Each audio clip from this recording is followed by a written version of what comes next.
উনি সফরে বেরিয়েছেন হাদিস কালেকশনের জন্য। প্রচন্ড শীতের রাত, উনি মাগরিবের নামাজ, এশারের নামাজ পড়ে একটা মসজিদে শুয়ে পড়লেন, আর শুয়ে শুয়ে হাদিস পড়তেছেন। কি পড়তেছেন? কথা বলেন। আর মনে মনে ভাবলেন রাতটা মসজিদে কাটায় দেই, ফজরের নামাজ পড়ে আবার বেরোবো। কিন্তু দারোয়ান এসে বলে মসজিদে থাকতে পারবেন না, ওঠেন। দারোয়ান আছে না, কথা কন। আহমদ ইবনে হাম্বল বললেন আমি শুধু রাতটা থাকতে চাই, আমি তো ফজরেরও মুসল্লি, ফজর নামাজ পড়বো তো এই মসজিদে, আমার থাকতে দাও। দারোয়ান তো দেয় না, কেন? মসজিদে থাকার জায়গা না, যান মিয়া। উনি যে আহমদ ইবনে হাম্বল এটা চিনে নাই, থাকতে দেয় না। কি করবে এখন? উনি কাঁথা গুছিয়ে হাদিসের কিতাব নিয়ে কাঁধের মধ্যে ব্যাগ নিয়ে মসজিদ থেকে বেরোয় গেলেন। কি আর করবেন, প্রচন্ড শীত, আর কাঁপতেছেন, বুড়ো মানুষ। পথিমধ্যে দেখলেন বাজার। বাজার একজন খাব্বাজ, শাবুন খাব্বাজ, যুবক রুটি বিক্রেতা। সে রুটি বিক্রি করে, চুলার মধ্যে রুটি সেকে। সে যে সালাম দিল, আসসালামু আলাইকুম। যুবক বলে ওয়ালাইকুম আসসালাম। আহমদ ইবনে হাম্বল বলে যুবক, আমার যাওয়ার জায়গা নেই, সফরে বেরিয়েছি, খুব শীতে কষ্ট পাচ্ছি, রাতে যদি তোমার এই চুলা থেকে একটু আগুন পোহাই কোনো সমস্যা?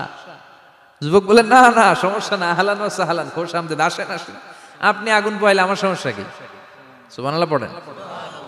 আল্লাহ শুকরিয়া করে উনি বসলেন আর আগুন পোহাচ্ছেন। আর খেয়াল করলেন যুবক রুটি বানায় আর পড়ে আস্তাগফিরুল্লাহ, রুটির দলা বানায় পড়ে আস্তাগফিরুল্লাহ, খামির বানায় আর পড়ে আস্তাগফিরুল্লাহ, রুটি নিয়ে উনুনের ভিতরে চুলার ভিতরে সেকা দেয় আর পড়ে আস্তাগফিরুল্লাহ।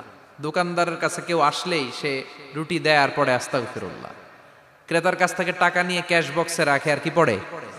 আবার রুটি বানানো শুরু করে আর কি পড়ে? খালি এইটাই পড়তেছে। ইমাম আহমদ ইবনে হাম্বল তো অবাক, কিরে এটা আবার কেমন যুবক, খালি আস্তাগফিরুল্লাহ। উনি প্রশ্ন করলেন যুবক ঘটনা কি? আসার পর থেকেই তোমার দেখতেছি তুমি রুটি বানাও, রুটি বিক্রি করো আর পড়ো আস্তাগফিরুল্লাহ, মালাকা ইয়া শাবাব। যুবক বলে আস্তাগফিরুল্লাহ আমার সবচেয়ে বেশি পছন্দের আমল, আমি সব সময় আঠার মতো ইস্তেগফারের সাথে লেগে থাকি আর সব সময় পড়তে থাকি আস্তাগফিরুল্লাহ, আর এর বদৌলতে আল্লাহ আমারে মুস্তাজাবুদ দাওয়া বানিয়ে দিয়েছে।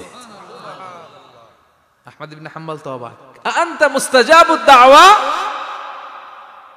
তুমি মুস্তাজাবুদ দাওয়া, রুটিওয়ালা।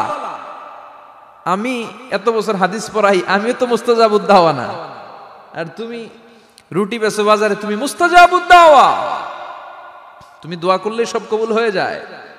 যুবক বলে নাম আনা মুস্তাজাবুদ দাওয়া, আমি আমার জীবনে যত দোয়া করেছি কবুল করে নিয়েছে কে? সব দোয়া কবুল করে নিয়েছে আল্লাহ, একটা দোয়া ছাড়া। কয়টা? আহমদ ইবনে হাম্বলের কৌতূহল, কিউরিসিটি আরো বেড়ে গেল। কি? সব দোয়া কবুল হয়েছে, একটা দোয়া ছাড়া। মাযালিকা দোয়া ইয়া শাব, কি সেই দোয়া? যুবক এবার বলতে শুরু করলো, আমার জীবনে যে দোয়াটা আল্লাহ কবুল করে নাই সেটা হচ্ছে আমি আল্লাহর কাছে অনেক চেয়েছি, অনেক দোয়া করেছি যে আল্লাহ, শুনেছি এই জামানার সবচেয়ে বড় মুহাদ্দিস, তার নাম নাকি ইমাম আহমদ ইবনে হাম্বল। আল্লাহ তোমার কাছে আমার চাওয়া, আমি যেন এই ইমাম আহমদ ইবনে হাম্বলের দেখে মরতে পারি, আমি যেন ইমাম আহমদ ইবনে হাম্বলের হাতে হাত রেখে মুসাফা করতে পারি আর তার কপালে একটা চুমু এঁকে দিতে পারি। আহমদ ইবনে হাম্বল আবেগপ্রবণ হয়ে গেলেন, চোখের পানি ছেড়ে দিলেন, বললেন যুবক তোমার এই দোয়াটাও কবুল হয়ে গিয়েছে। আহমদ ইবনে হাম্বলের দেখার সাক্ষাৎ পাওয়ার জন্য আহমদ ইবনে হাম্বলের বাড়িতে তোমার যাওয়ার দরকার নাই, আহমদ ইবনে হাম্বল তোমার দরবারে ছুটে এসেছে। আনা আহমদ ইবনে হাম্বল মুহাদ্দিসুদ দাহর, আমি নিজেই আহমদ ইবনে হাম্বল। যুবক চোখের পানি ছেড়ে দেয়, আহমদ ইবনে হাম্বল চোখের পানি ছেড়ে দেয়। যুবক চিৎকার মেরে ইমাম আহমদ ইবনে হাম্বলকে জড়িয়ে ধরে, হাতে হাত রেখে মুসাফা করে, কপালের মধ্যে চুমু খায় আর আল্লাহর শুকরিয়া করে বলে, ও ইমাম, আসলে এই দোয়াটাও আল্লাহ আজকে কবুল করে নিল। বিশ্বাস হয়? সবসময় ইস্তেগফার পড়লে আপনার দোয়াগুলোর এইভাবে কবুল করে নিবে কে? এই পাঁচটা জিনিস পাবেন সবসময় যদি ইস্তেগফারের সাথে লেগে থাকেন। রাজি আছেন তো? এজন্য বিশ্বনবী সব সময় নামাজে সালাম ফিরানোর পরে পড়তেন আস্তাগফিরুল্লাহ। কি পড়তেন? 3 বার পড়তেন আস্তাগফিরুল্লাহ, আস্তাগফিরুল্লাহ, আস্তাগফিরুল্লাহ। পড়তে রাজি আছেন? ইস্তেগফারের অনেকগুলো আলফাজ আছে, সবচেয়ে ছোট ইস্তেগফার হচ্ছে এটা, আস্তাগফিরুল্লাহ, আস্তাগফিরুল্লাহ। আরো আছে আস্তাগফিরুল্লাহ আল্লাযী লা ইলাহা ইল্লা হুয়াল হাইয়ুল কাইয়্যুম আতুবু ইলাইহি, বিশ্বনবী বলেন এই ইস্তেগফারটা যদি কেউ পড়ে, আত-তাওয়াল্লি মিন ইয়াউমিজ যাহাফ, যুদ্ধের ময়দান থেকে পালিয়ে আসা কবিরা গুনাহ। কি গুনাহ? কাফেরদের সাথে যুদ্ধ, আমি তাগড়া যুবক, তলোয়ার নিয়ে নেমেছি, আমার দেহের এক ফোঁটা রক্ত থাকা পর্যন্ত আমি যুদ্ধ চালিয়ে যাব, আমি ফিরে আসতে পারবো না, আইনটা কার? ফিরে আসলে কবিরা গুনাহ। বিশ্বনবী বলেন যুদ্ধের ময়দান থেকে ফিরে এসেছে এরকম কবিরা গুনাহ অবলম্বনকারীও যদি আস্তাগফিরুল্লাহ আল্লাযী লা ইলাহা ইল্লা হুয়াল হাইয়ুল কাইয়্যুম ওয়া আতুবু ইলাইহি পড়ে, ওই কবিরা গুনাহকারীকেও ক্ষমা করে দিবে কে? পড়তে রাজি আছেন তো? আবার সাইয়েদনা আবু বকর বললেন, ইয়া রাসূলুল্লাহ আল্লিমনি দুআআন আদউ বিহি ফি সালাতি, এমন দোয়া আপনি আমারে শিক্ষা দেন যেই দোয়াটা আমি নামাজে পড়তে পারি। বিশ্বনবী বললেন, পড়ো আল্লাহুম্মা ইন্নী যালামতু নাফসি যুলমান কাসীরান ওয়া লা ইয়াগফিরুয যুনুবা ইল্লা আনতা ফাগফিরলি মাগফিরাতাম মিন ইনদিক ইন্নাকা আনতাল গফুরুর রহিম। সুবহানাল্লাহ পড়েন। এটাও ইস্তেগফার। আমরা এটার বলে দোয়া মাসুরা, সালাম ফেরানোর আগে পড়ি না? যেখানেই ক্ষমা চাওয়ার কথা আছে ওইটারই কি বলে? ইস্তেগফার। আল্লাহুম্মা ইন্নী যালামতু নাফসি, আল্লাহ জুলুম করেছি, যুলমান কাসীরা, অনেক জুলুম, ওয়ালা ইয়াগফিরুয যুনুবা ইল্লা আনতা, তুমি ছাড়া এই গুনাহ ক্ষমা করার তো কেউ নাই, ফাগফিরলি মাগফিরাতাম মিন ইনদিক, তোমার দয়ায় আমারে ক্ষমা করে দাও, ইন্নাকা আনতাল গফুরুর রহিম, তুমি হলা ক্ষমাশীল। ঠিক কি না? এটাও ইস্তেগফার, এটাও পড়বেন। আর এই সব ইস্তেগফারের শ্রেষ্ঠ ইস্তেগফারের নাম সাইয়্যিদুল ইস্তেগফার। যত ইস্তেগফার হতে পারে এর মধ্যে সবচেয়ে শ্রেষ্ঠতম ইস্তেগফার নাম কি? কথা কন।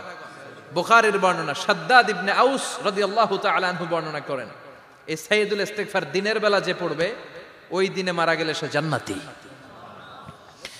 এই সাইয়্যিদুল ইস্তেগফার রাতের বেলা যে পড়বে ওই রাতে যদি ইন্তেকাল হয় ওই লোকটা জান্নাতি। মুখস্থ আছে না? কার কার মুখস্থ হাত তুলেন। মাশাআল্লাহ, তাবারাকাল্লাহ, মাশাআল্লাহ, মাশাআল্লাহ। আর যাদের নাই তাদের হোমওয়ার্ক, তাদের আল্লাহুম্মা আনতা রাব্বি লা ইলাহা ইল্লা আনতা খালাকতানি ওয়া আনা আবদুক ওয়া আনা আলা আহদিকা ওয়া ওয়া'দিকা মাস্তাতা'তু আউযু বিকা মিন শাররি মা সানা'তু আবু'ু লাকা বিনি'মাতিকা আলাইয়া ওয়া আবু'ু লাকা বিযামবি ফাগফিরলি ফাইন্নাহু লা ইয়াগফিরুয যুনুবা ইল্লা আনতা। সুবহানাল্লাহ পড়েন। আজকে রাতে পড়ছেন, মারা গেলে জান্নাতি। চিল্লায় পড়েন না আল্লাহু আকবার। এজন্য বিশ্বনবী বলেন আমার আগের গুনাহ মাফ, পরের গুনাহ মাফ, তারপরেও প্রতিদিন আমি 70 বার তওবা ইস্তেগফার পড়ি। আজকে থেকে পড়তে রাজি আছেন তো? বেশি বেশি ইস্তেগফার পড়া যাবে না?